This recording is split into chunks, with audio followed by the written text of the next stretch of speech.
एक बहुत बड़ा विशाल पेड़ था। उस पर 20 हंस रहते थे। उनमें एक बहुत सियाना हंस था, बुद्धिमान और बहुत दूरदर्शी। सब उसका आदर करते, ताव कहकर बुलाते थे।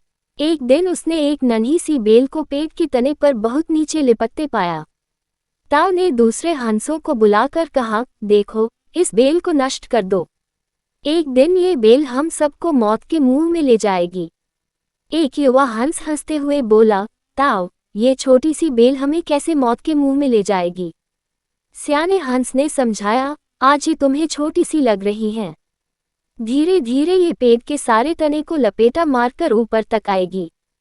फिर बेल का तना मोटा होने लगेगा और पेड़ से चिपक जाएगा। तब नीचे से ऊपर तक पेड़ पर चने के लिए सीधी बन जाएगी। कोई भी शिकारी सीधी के सहारे चका हम तक पहुंच जाएगा और हम मारे जाएंगे। दूसरे हंस को यकीन न आया, एक छोटी सी बेल कैसे सीधी बनेगी?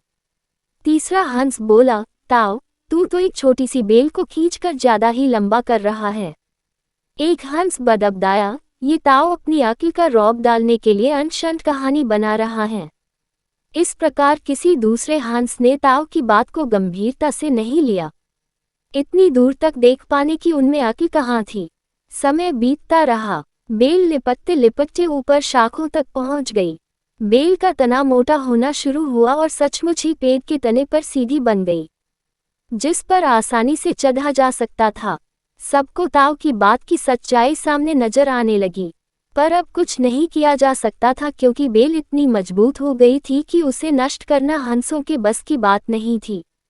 एक दिन जब सब हंस दाना चुगने बाहर गए हुए थे तब एक बहेलिया उधर आ निकला।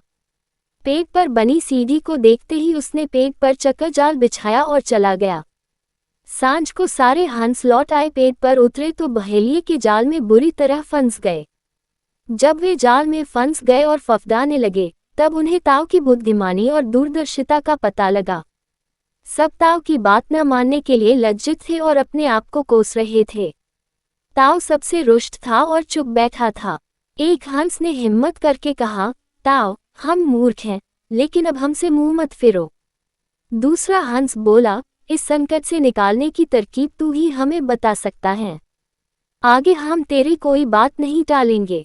सभी हंसों ने हामी भरी। तब ताव ने उन्हें बताया, मेरी बात ध्यान से सुनो। सुबह जब बहेलिया आएगा तब मुर्दा होने का नाटक करना। बहेलिया तुम्हें मुर्दा समझकर जाल से निकालकर जमीन पर रखता जाएगा। वहां भी मरे समान पड़े रहना। जैसे ही वह अंतिम हंस को नीचे रखेगा, मैं सीटी बजाऊंगा। मेरी सीटी सुनते ही सब उठ जाना। सुबह बहेलिया आया। हंसों ने वैसा ही किया जैसा ताव ने समझाया था। सचमुच बहेलिया हंसों को मुर्दा समझकर जमीन पर पटकता गया। सीटी की आवाज के साथ ही सारे हंस उठ गए। बहेलिया अवाक होकर देखता रह गया। सीखा, बुद्धिमानों की सलाह गंभीरता से लेनी चाहिए।